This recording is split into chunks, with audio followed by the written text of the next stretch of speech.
Story jam में आपका स्वागत है। यहाँ आप सुनेंगे कहानियाँ, कुछ नई, कुछ पुरानी, कुछ जानी, कुछ अनजानी।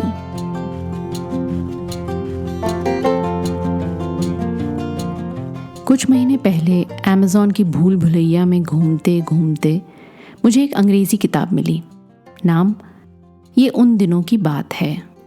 लेखक यासिर अब्बासी। मुझ जैसे सिनेमा हिस्ट्री के फ़ैन के लिए ये किताब थी कि मानो ख़जाना हाथ लग गया हो। मैंने यासिर अब्बासी को ढूंढ निकाला, जो कि एक्चुअली ज़्यादा मुश्किल काम नहीं था, क्योंकि संयोग से यासिर मेरे ही कॉलेज के जूनियर निकले। पता चला कि इस किताब का लिखना अपने आप में एक कहानी है। बचपन में यासिर उर्दू पत्रिकाओं में छपने वाले आर्टिकल्स पढ़ते थे, जो अक्सर नामी फिल्मी हस्तियां जैसे एक्टर्स, लिरिसिस्ट वगैरह लिखते थे। पिछले कुछ दशकों में ये पत्रिकाएं गुलफाम, आबशार, शमा, रूबी बंद हो गईं और इसके साथ वो आवाज़ें खो गईं। यासिर ने बड़ी मेहनत और शिद्दत से बहुत से पुराने आर्टिकल्स खोज निकाले, उन्हें अंग्रेज़ी में ट्रांसलेट किया और ये बेहतरीन किताब निकाली। इस किताब का इंडेक्स एक युग के सिनेमा की जैसे हुज़ हू लिस्ट है। यासिर अब्बासी से मैंने स्टोरी जैम के लिए कुछ ओरिजिनल टेक्स्ट मांगे। आज दिलीप कुमार साहब का जून 1973 में लिखा एक लेख जो शमा में छपा था, जिसमें वो अपनी कला, अपने फ़न के बारे में लिखते हैं। अपनी अदाकारी को एनालाइज करना, अपने क्राफ्ट के बारे में सोचना और उसके पहलुओं को समझना, उसकी गहराइयों में उतरना, ऐसी मैच्योरिटी किसी और सोच, किसी और समय की बात है, क्योंकि आज के ट्विटराटी एक्टर्स शायद इतना समय निकाल ही नहीं पाते। दिलीप कुमार साहब ने बहुत खूबसूरत ज़बान में आर्टिकल लिखा। मैंने बस एक दो फ्रेजेस इसमें सरल कर दिए हैं ताकि ज़्यादा से ज़्यादा लोग समझ पाएं। आइए सुनते हैं। मैं शहंशाह ट्रेजेडी क्यों न बना रहा। मैंने जब कभी अपने ऊपर नज़र डाली है, जब कभी अपना जायज़ा खुद लिया है, तो ये जानकर मुझे हमेशा हैरत हुई है कि मैं अपनी शख्सियत के अनगिनत पहलुओं से खुद भी वाकिफ नहीं हूं। अपना जायजा खुद लेने का सिलसिला मेरी एक बहुत पहले की फिल्म शबनम से शुरू होता है। ये उन दिनों की बात है जब मैं पहली बार ज़हनी तौर पर इस दौराहे पर आकर खड़ा हुआ था कि शहंशाह ट्रेजेडी का खिताब कभी मेरा पीछा छोड़ेगा या नहीं। हमारे यहाँ सितम ज़रीफ़ी ये है कि ट्रेजेडी का मतलब जज्बातियत के मतलब के साथ नत्थी कर दिया जाता है, जबकि मेरे ख्याल में ट्रैजिक किरदार निभाने का मतलब महज अदाकार की रोनी सूरत या सतही किस्म के हादसात की भरमार नहीं है, जैसे महबूबा का बिछड़ जाना, दौलत का ख़त्म हो जाना, दोस्त अहबाब का मुंह मोड़ लेना, मकान जायदाद से वालिद का बेदखल कर देना। मेरे नज़दीक तो ट्रेजेडी के मतलब यूनानी या शेक्सपियरन ट्रेजेडी से जा मिलते हैं, यानी अंदरूनी वजूद में कुछ ऐसी उदासियां तारी हों कि आदमी भरे मेले में भी अकेला नजर आए। उसूलन जब कोई फनकार फन की भट्टी में तपकर कुंदन बन जाता है, तो उसके बाद ही हकीकी मानों में वो ट्रेजेडियन का चोला पहनने का हकदार होता है। मेरा ख्याल है कि फ़न की इस कसौटी पर आंका जाए तो मेरे मामले में बात कुछ उल्टी ही रही। मुझे उस वक्त ट्रेजेडियन का करार दे दिया गया जब मैं अभी फ़न की भट्टी में तप ही रहा था। ज़्यादा से ज़्यादा मैं अपने बारे में फिराक साहब का ये मिसरा ही दोहरा सकता हूँ, अक्सीर बन चला हूँ, एक आँच की कसर है। हाँ, तो मैं अपने ट्रेजेडियन इमेज के बारे में बात कर रहा था। हुआ ये कि वक्त से पहले ही मुल्क भर में मुझ पर शहंशाह ट्रेजेडी का नाम का ठप्पा लग गया। लोग मेरी फिल्मी उदासी से मुतासिर होकर मेरे साथ आज भी निहायत हमदर्दी और दया से पेश आते हैं, लेकिन वो चोला जो वक्त से पहले मुझे पहनना पड़ा था, उसका मेरी शख्सियत पर एक अजीब ढंग से असरअंदाज हुआ। मुझे अपने बारे में कुछ ऐसा गुमान होने लगा कि मैं शायद वाकई ऐसा शख्स हूं जिसका खुशियों और कामयाबियों से दूर तक का ताल्लुक नहीं है और ना कभी होगा। मैं अपने आप को एक ऐसा आदमी समझने लगा था जिसकी जिंदगी में लगातार रंज और उदासी के सिवा और कुछ नहीं है, जिसके लिए मुस्कुराहटों और कहकों का कोई वजूद नहीं।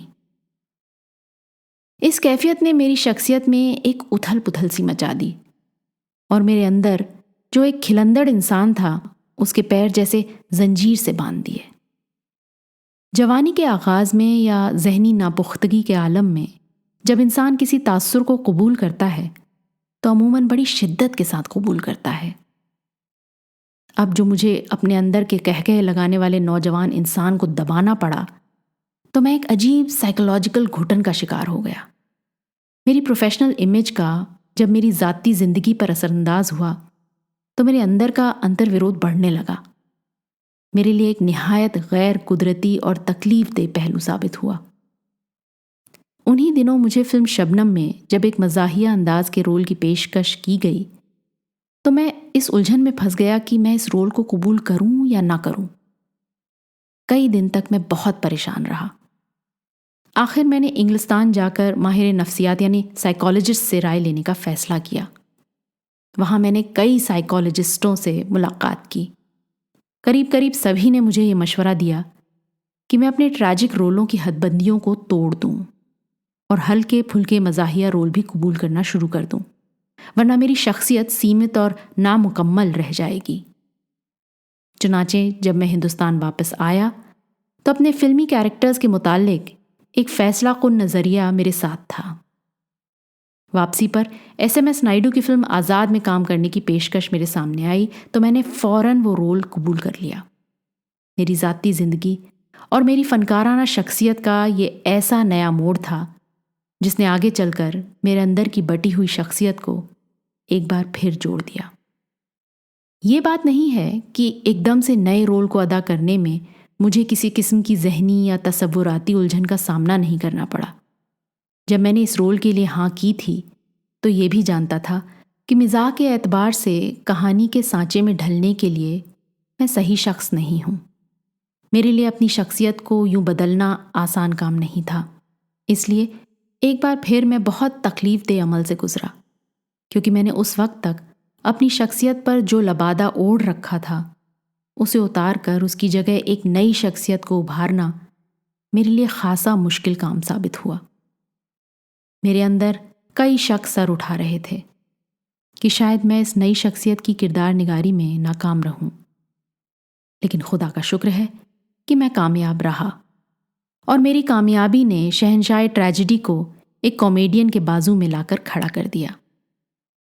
यहाँ मैं ये नहीं कह रहा हूँ कि नए अंदाज का रोल अदा करके मैंने फुटपाथ के ट्रेजेडियन को उठाकर ताक पर रख दिया था, नहीं, क्योंकि जब मैं कोहिनूर और इंसानियत में नए किस्म के रोल अदा कर रहा था तो साथ ही साथ मुग़ल आज़म, देवदास और गंगा जमुना जैसी फिल्मों में भी काम कर रहा था। नए अंदाज के रोल कबूल करके मैं एक नए लेकिन दुश्वारतर रास्ते पर चल निकला। अपनी शख्सियत की जानी पहचानी हदों से बाहर निकल नई राहें खोजना एक अदाकार की ट्रेनिंग का अहम पहलू होता है। सच तो यह है कि एक कलात्मक सोच को तराशना फनकार के सफ़र का सबसे पहला पड़ाव होता है।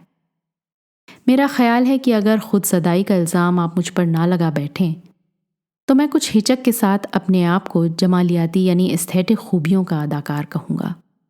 मैंने हिचक लफ्ज़ का इस्तेमाल बड़ी विनम्रता से किया है, वरना आंसुओं और कहकहों के बारे में इस तरह की फैसला कुन बात कौन कर सकता है कि किस आंसू में गंभीरता और आशिकाना जिम्मेदारी है और किस कहकहे में सही मिजाह है, घटियापन नहीं। फनकार के आंसू और कहकहे उसकी ज़िंदगी के दो ऐसे पड़ाव होते हैं जहाँ सब थ्योरियाँ धरी की धरी रह जाती हैं। गंगा जमुना, मुग़ल आज़म, राम और श्याम, आदमी, गोपी, दास्तान और सगीना महतो मुख्तलिफ किरदारों की मुख्तलिफ फिल्में थीं। ये मेरे फिल्मी सफ़र के ऐसे पड़ाव थे जहाँ हर कदम पर एक नई मांग, एक नए हुनर की ज़रूरत पेश आई।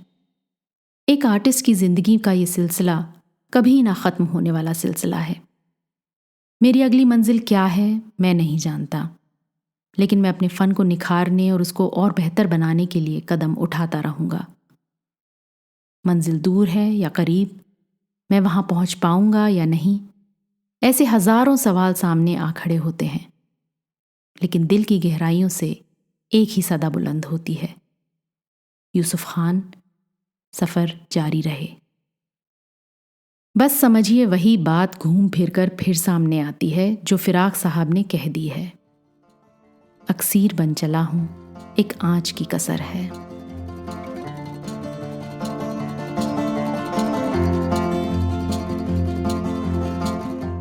आज की रीडिंग सुनने के लिए शुक्रिया। साथ ही शुक्रिया कहना चाहूंगी असदुर रहमान किदवई का, जिन्होंने इस मैगजीन आर्टिकल को ट्रांसक्राइब करने में मेरी बहुत मदद की। और सबसे ज़्यादा शुक्रगुजार हूँ यासिर अब्बासी की, जिनकी मेहनत के बिना ये और इस जैसे कई खूबसूरत लेख अतीत की धूल में हमेशा के लिए दब जाते। आपको आज की रीडिंग कैसी लगी ज़रूर लिखिएगा। आप अपने कमेंट्स मेरे साथ शेयर कर सकते हैं। मेरा ईमेल आईडी है contact@crispcreatives.com या अपने कमेंट्स यहाँ भी छोड़ सकते हैं। अगली बार फिर मिलेंगे एक और कहानी, लेख या कविता के साथ। तब तक अलविदा।